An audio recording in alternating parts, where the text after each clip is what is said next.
Park की वो औरत जिसे भूलना नामुमकिन है। भूत की कहानी हिंदी में। हेलो फ्रेंड्स, मेरा नाम अंकिता शर्मा है। मैं दिल्ली की रहने वाली हूँ। मैं पैसे से वकील हूँ। मेरे पति एक आईटी कंपनी में मैनेजर हैं। मेरे साथ जो घटना हुई वो मैं आज आपको बताने जा रही हूँ। ये घटना तब की है जब मैं 26 साल की थी और 7 महीने से प्रेग्नेंट थी और अपने बेबी का ख्याल रखने के लिए छुट्टियों पर थी। उस रात मेरे पति जब शाम को ऑफिस से लौट रहे थे, हमने पास की एक पार्क में टहलने का प्रोग्राम बनाया।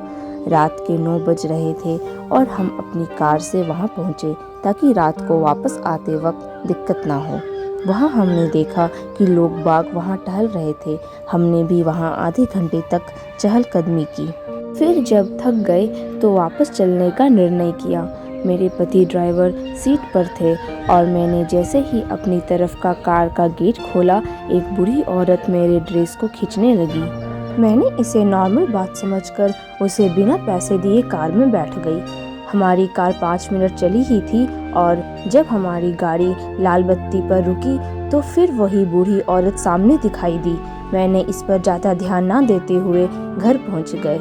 अगली रात जब मेरे पति किसी बिजनेस वर्क के लिए शहर से बाहर गए हुए थे और मैं घर पर अकेली थी, रात को 2 बजे के करीब जब मेरी नींद खुली तो जिसे मैंने देखा वो देखकर मैं बुरी तरह से कांप गई और आंखों पर विश्वास नहीं हुआ। मैंने देखा कि वही बूढ़ी औरत मेरे पलंग के बगल में बैठी हुई थी और कह रही थी, मेरे करीब आओ। एक बार तो मैंने सोचा कि शायद मैं सपना देख रही हूँ, लेकिन जब मैंने अपनी आंखें बंद कर वापस खोली तब भी वो वही खड़ी थी। मेरी दिल की धड़कनें बढ़ गई और यह सोचकर कि वो बच्चे को नुकसान ना पहुँचाए, मैं घर के दरवाजे की तरफ बढ़ गई और बाहर निकलकर पड़ोसियों का दरवाज़ा खटखटाया। मैं बुरी तरह से डरी हुई थी, लेकिन मैंने पड़ोसियों को कुछ नहीं बताया ताकि वो कहीं मुझे पागल ना समझ बैठे। मैंने तुरंत अपने पति को फ़ोन किया और उसी वक्त गाड़ी से सुबह 5 बजे तक घर आ गए। मैंने उनको सारी घटना बताई।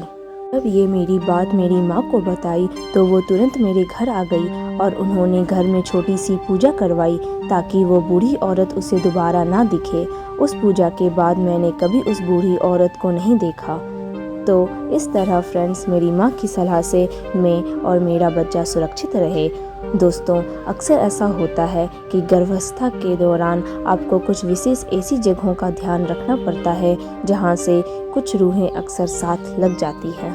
आशा करती हूँ कि ये कहानी आपको काफ़ी पसंद आई होगी। अगर आपको कहानी पसंद आई है तो आप इसे लाइक करें, शेयर करें और रोज़ाना कहानियाँ सुनने के लिए यूट्यूब चैनल को भी सब्सक्राइब करें। धन्यवाद।